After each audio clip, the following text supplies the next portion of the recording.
Hello, everybody. Welcome along to Sportsbet TV with me, Paul Alster, as we look ahead to the Ayr Western meeting on Saturday, one of a number of big meetings across Britain and Ireland. And of course, it's the Ayr Silver and the Ayr Gold Cups. And I've decided to have a crack at both of them for you. So I'll have a selection in each race offered free here at Sportsbet.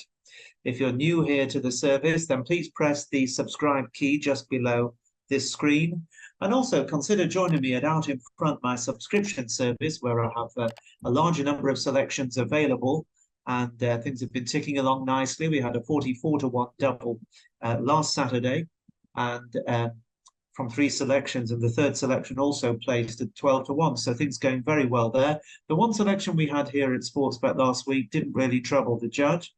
I'm hoping that's going to be a different story this time around. We've got 2 cavalry charges to look at here. And of course, these silver and gold cups, you need a bit of luck in running.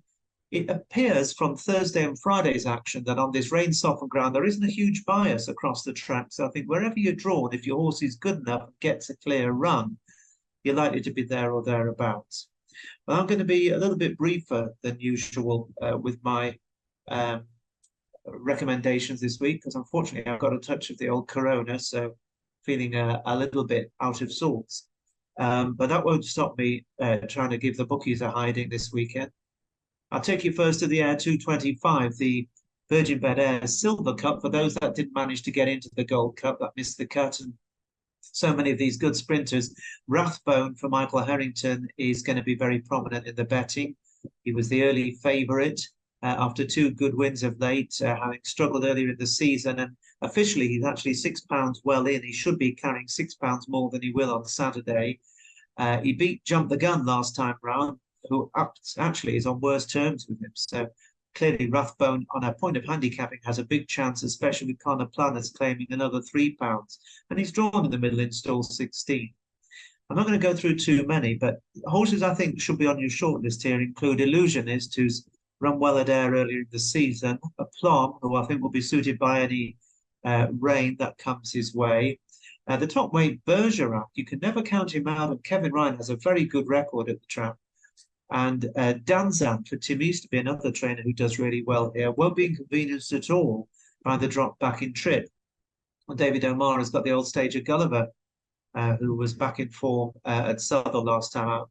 But I'm going to be backing 2 in this race with such a big field, both in the Silver Cup and the Ayr Cup, one of which I'll be highlighting for my subscribers Out in Front. I fancy them both just about equally, to be honest.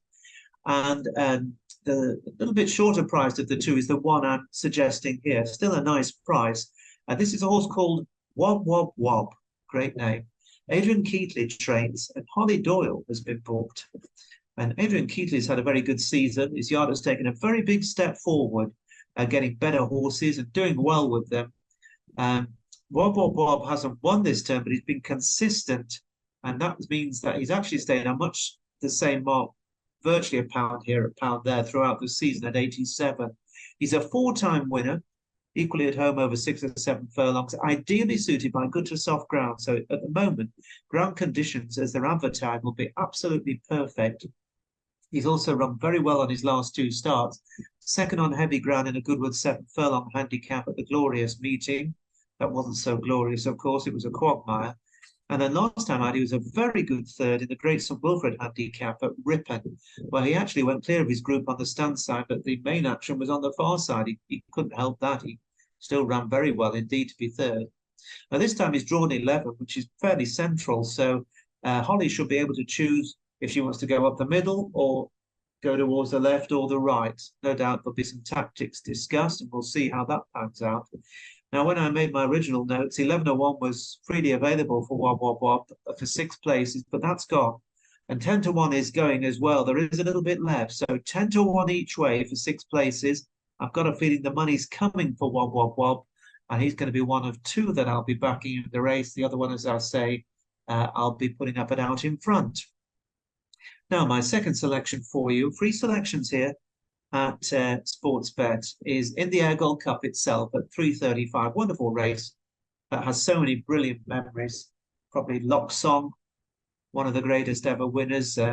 Funfair Wayne winning it twice. And last year, of course, Some again won it. He's back for more. It's always one of the toughest sprint handicaps of the year. And a lot of the horses are quite capable of holding their own in listed or even Group 3 company if things fall right for them.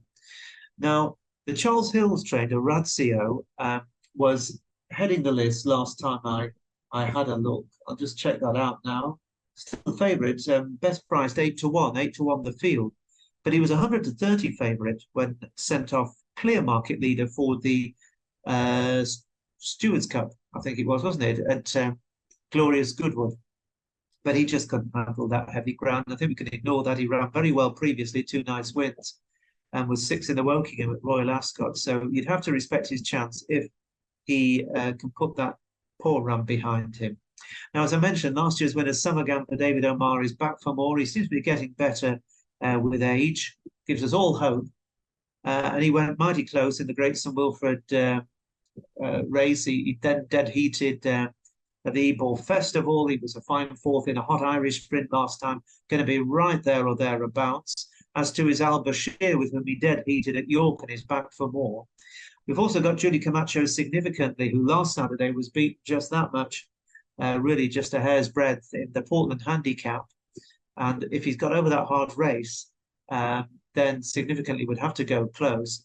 I think Magical Spirit at a big price is one that would run pretty well here. I'm surprised it's 25-1. I think it has been bigger earlier in the week. But as I said with the Silver Cup an hour earlier, I'll be backing 2 that I fancy pretty much equally. One, I'll be highlighting it out in front. Now, the other horse is a horse that those of you that have been following me over the 3 years plus of Sportsbet may well have very happy memories of in this race, because it's Bielsa, former Leeds United manager on the Mighty Whites, but also the horse who won the Air Gold Cup 2 years ago when I tipped him and said he'd come up the stands rail on his own. And he went and did that, beat the lot of them. Well, this year, Kevin Ryan has booked Rowan Scott to ride him. And it's interesting, he's drawn 1 over on the far side rail this time. So you just never know. He could be up to doing the same again. And to be honest, he's been running so well this season. Plenty of good races this term. He got back on the score sheet at York in May, where he stayed on well to beat Lethal Levi, who's going to reoppose, beat him by a neck off 95. He was only beaten 3 lengths in the Wokingham handicap as well at Royal Ascot, and the ground was far too fast for him there, so it was a particularly good run. And then he ran a cracker last time out in the mud at Goodwood when he was 3rd in the Stewards Cup off 99. So the good soft ground is perfect. We know he loves the track. He likes a big field. He'll jump out, hopefully, and just roll along against that far rail. And if he gets up ahead of steam, then who knows? He could do a Funfair Wayne and win it twice in 3 years. You may remember Funfair Wayne did it for Dandy Nichols, bless him, and also ran in the colours of Kevin Keegan, who had 2 winners, you could say, of the Air Gold Cup. Kevin Ryan, past master at winning this race. He's got a few in the race, of course, but he has won it 4 times in the last decade. So at 14-1 each way for 6 places, I think that Bielsa is going to run a very, very big race from the stall 1, and who knows, he might just go on and do a carbon copy performance of what he did 2 years ago. So that is my choice for you here and out in front. Whatever you back, I hope they run very, very well. And I hope the 2 that I've suggested here give you a proper shout for your money. I'll be back same time next week. Take care. Bye-bye for now.